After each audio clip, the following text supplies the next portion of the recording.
And now, our favorite part of the show, the choices of the voices.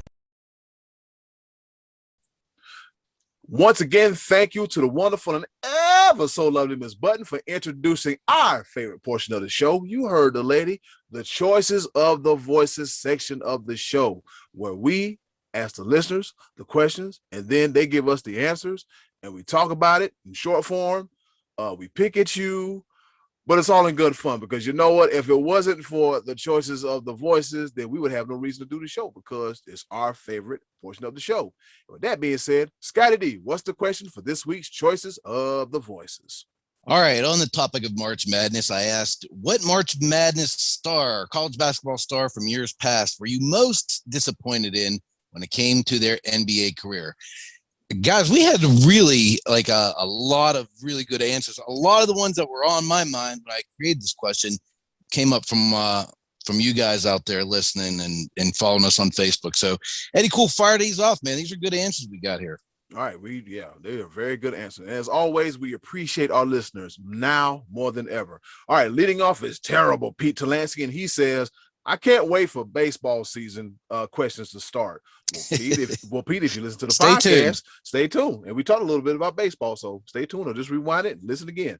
All right, he said, I can't wait for baseball season questions to start.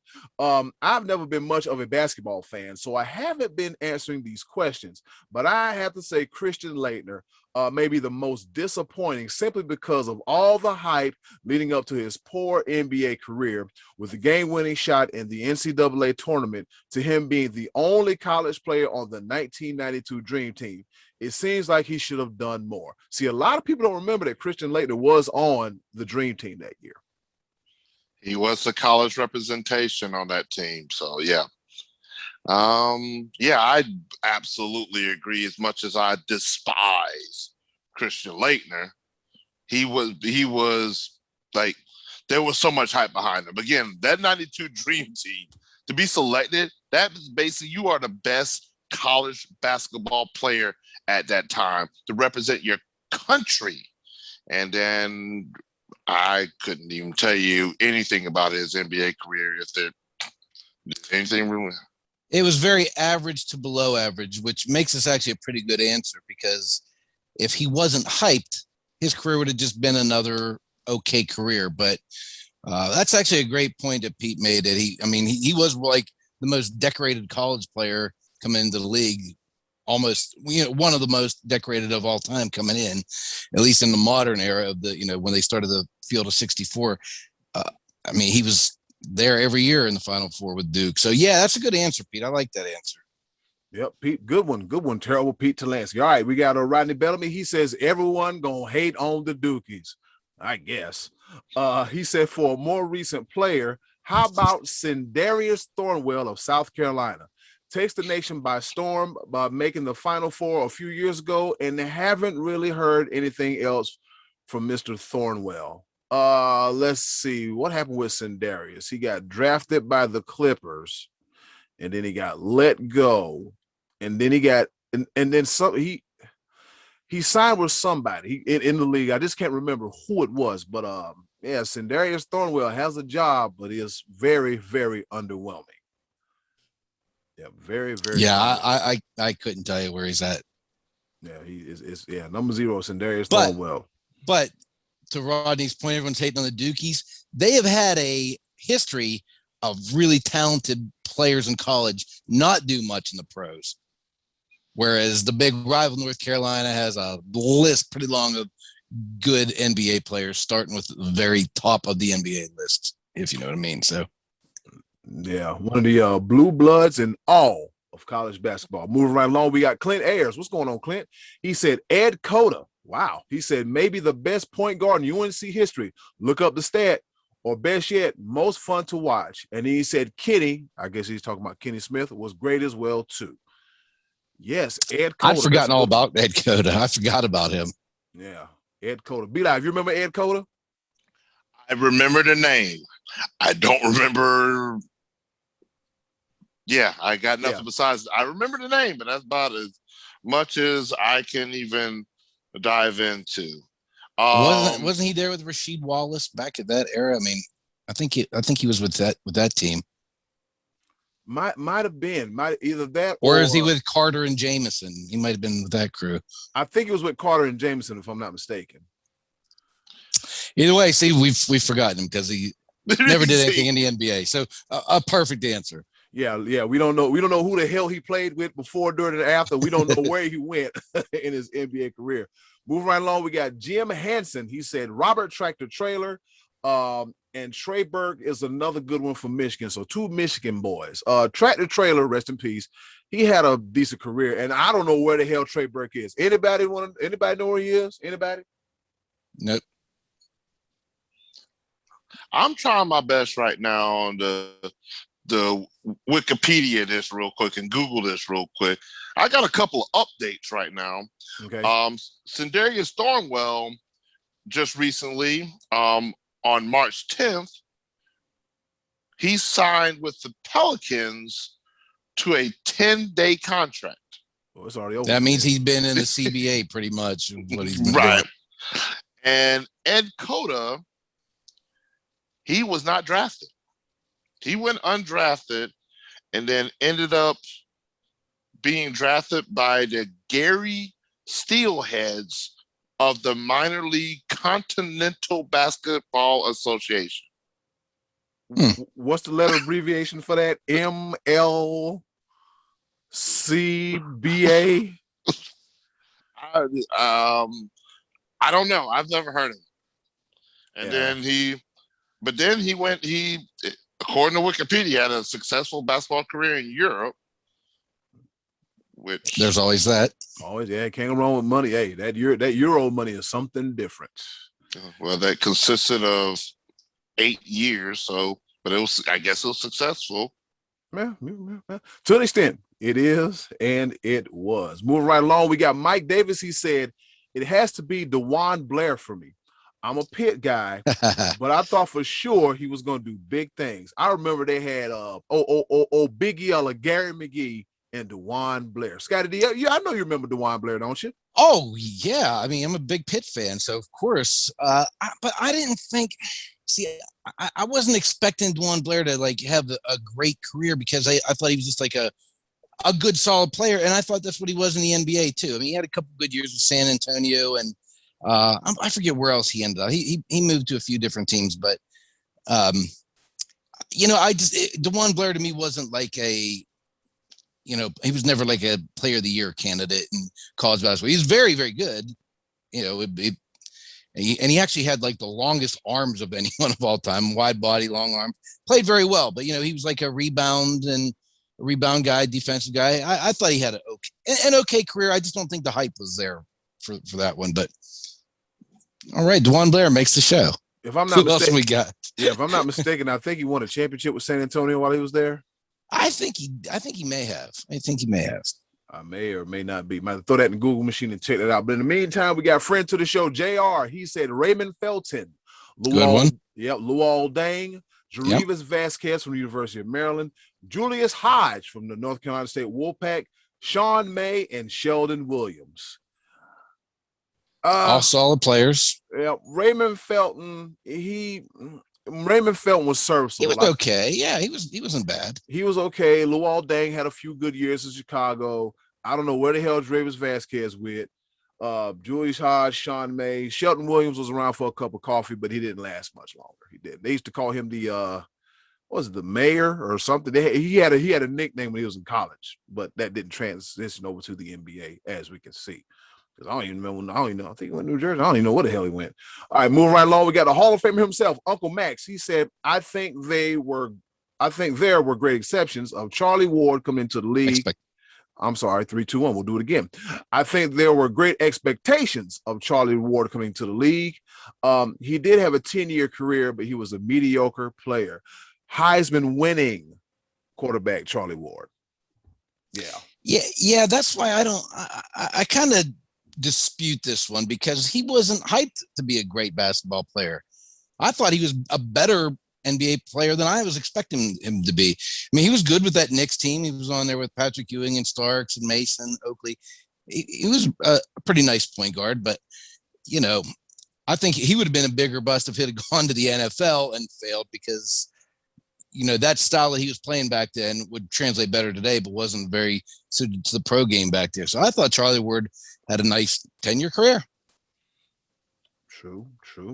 Got that. All right, we got Joe Gaffigan. He said, he got some good ones here. He said Adam Morrison, Ed O'Bannon, Mateen Cleaves, Trajan Langdon, John Wallace of Syracuse, Eric Montross, who played for the Celtics, comes to mind. He said he hates to do this, but he got to throw his guy Juan Dixon in there too. He gave us quite a few. Yeah, and some that were on my radar when I made this question. Adam Morrison, I'll never forget sitting there crying on the floor for Gonzaga, and the game wasn't over. That made me sick, and I just told you all you were ever going to need to know about that little pencil mustache freak show. And Ed O'Bannon, I thought was going to be really a good pro, but he from UCLA. I mean, him and his brother were running it in the early '90s. I think they won the championship. I want to say '95. Yep, '95. And yep, that was a good. Oh, it's a good game. Really good team. And I thought Ed O'Bannon was going to turn out to be a better NBA player, and he just didn't. And Mateen Cleaves, I think, was a really good college point guard, but just maybe undersized for the NBA. I don't know, but he led Michigan State to a championship, and he'll always have a free tab up there in Michigan. Yeah, he was the him and was it Morris Peterson and there was a few other guys. He's called them the Flintstones. Yeah, because they were from Flint, Michigan. Trajan Langdon, he was known as a sharp shooting 3-point specialist. His nickname was the Alaskan Assassin. I think he played for Cleveland and then he disappeared. John Wallace, I don't remember where he went after that. No. Eric Montross and that flat top of his. Had a couple years. Yeah, in Boston. Yeah.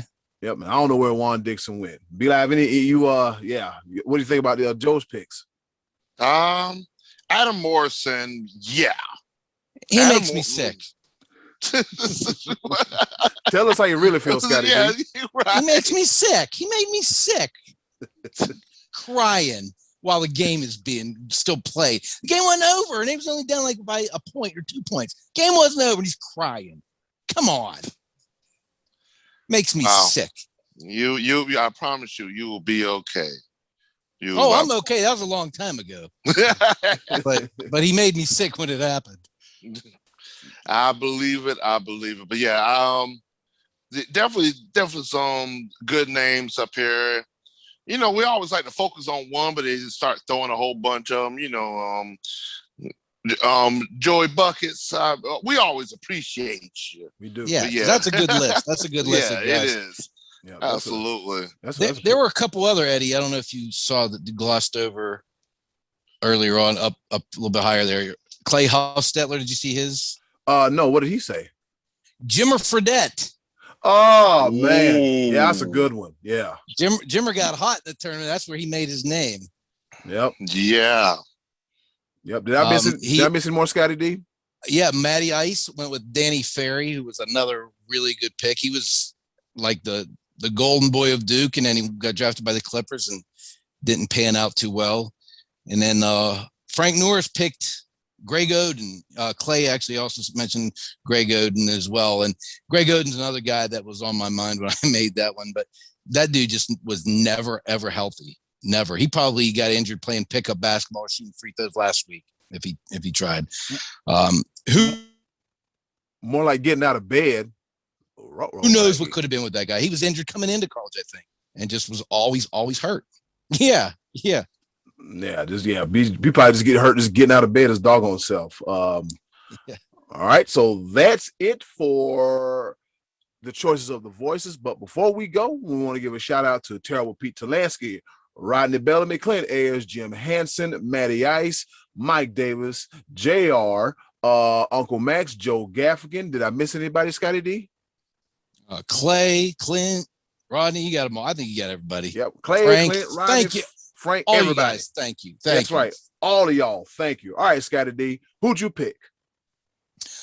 A couple that I was thinking more injury wise was Derrick Rose and Penny Hardaway, just because they seemed to be so exceptional, but they were kind of cut short by injuries.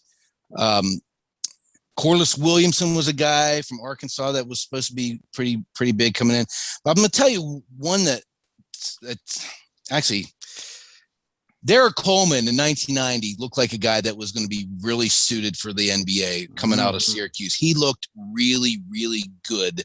And I don't think he ever got past the second round of the play. I think he only made it to the second round of the playoffs once with the Nets. And then going back to that Clippers thing with Danny Ferry, they also drafted Danny Manning, who carried Kansas on his back to a national championship. And then, they had those two, and they had Charles Smith from Pitt.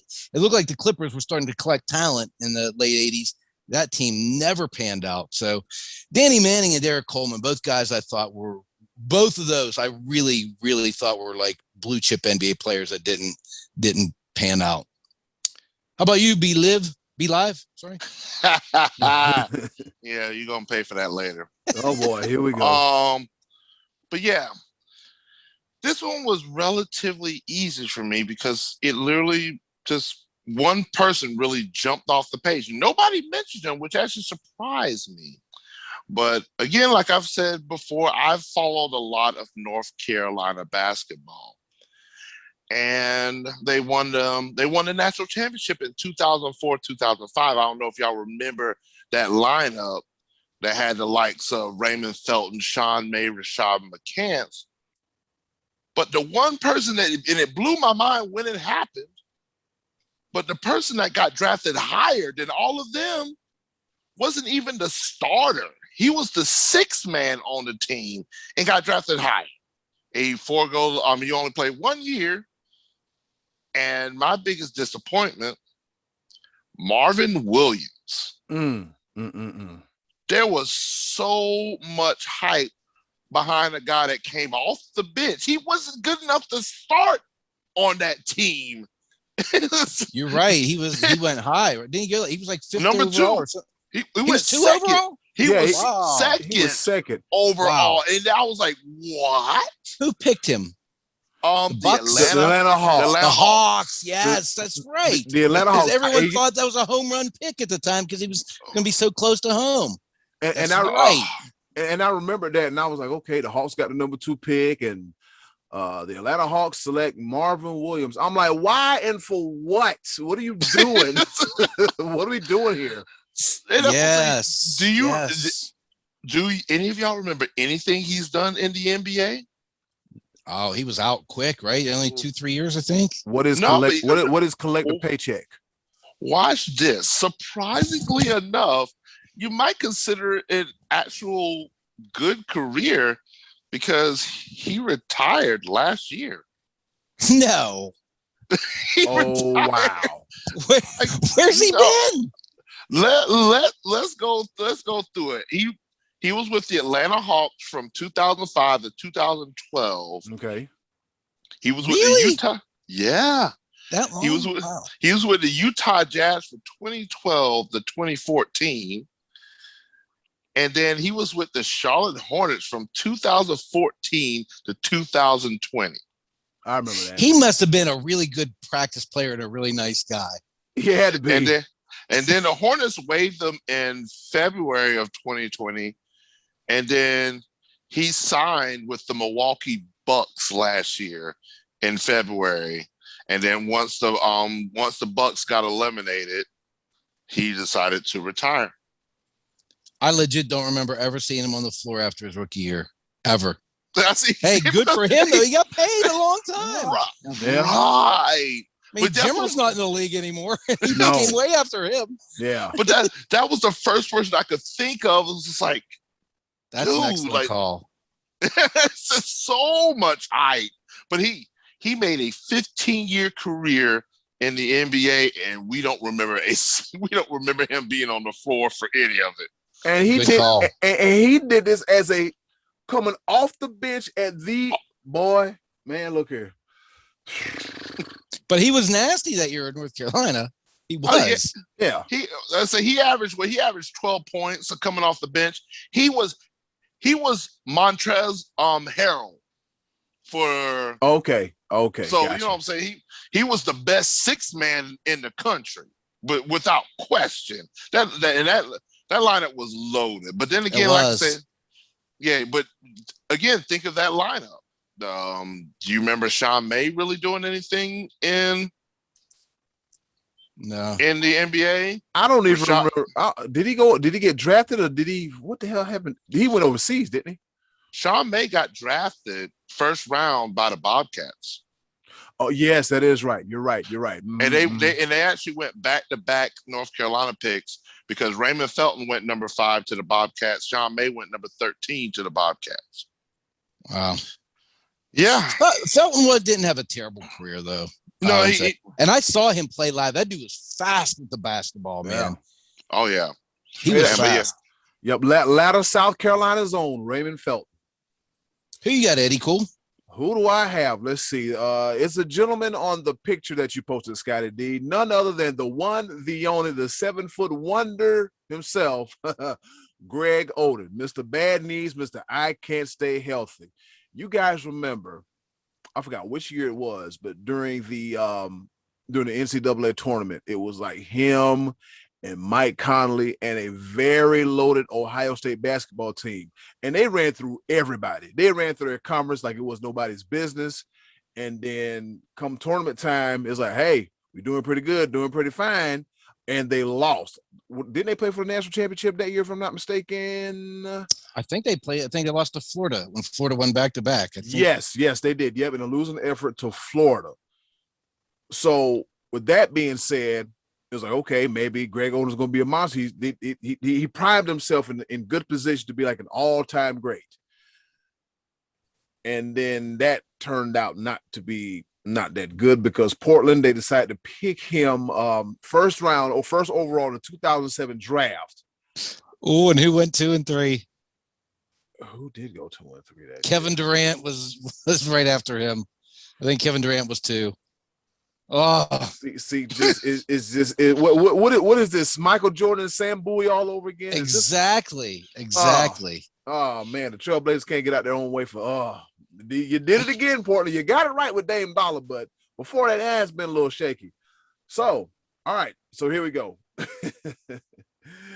Greg Oden, he did play from 06 to 07 at Ohio State.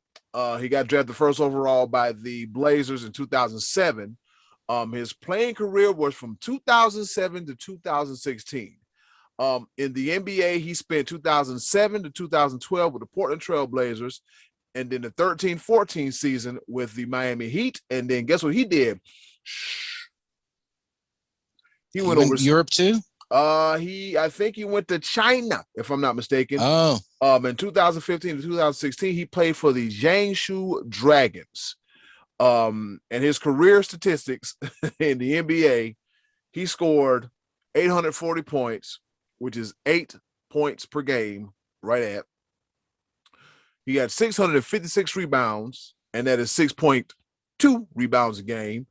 And he had a grand total of 130 blocks, which is a block and a quarter a game. So, yeah, so Greg Oden looked like he was going to be something special, but bad knees and life, and it just, yeah. So Greg Oden, that's my pick for the choices of the voices. And with that being said, Scotty D, what's the question for next week's choices of the voices? All right, this one's not going to be as creative, but we're going to transition to baseball. So here you go, Pete. Very simply, you guys heard us talking baseball earlier. Who do you think is going to win the World Series this year? Very simple prediction pick for Choices of the Voice next week. Who is your World Series prediction? That's it. All right, who do we think is going to win the World Series? And who do our listeners and our viewers, we got to wait till our viewers, guys. We got to wait till them again. Who do they think are going to win the World Series? And that's it for another edition of the Choices of the Voices. Come back next week where we'll pick more fun at you and answer more questions, because you know what? It's all for you, and we appreciate you a great deal. Choices of the Voices. Check us out next week.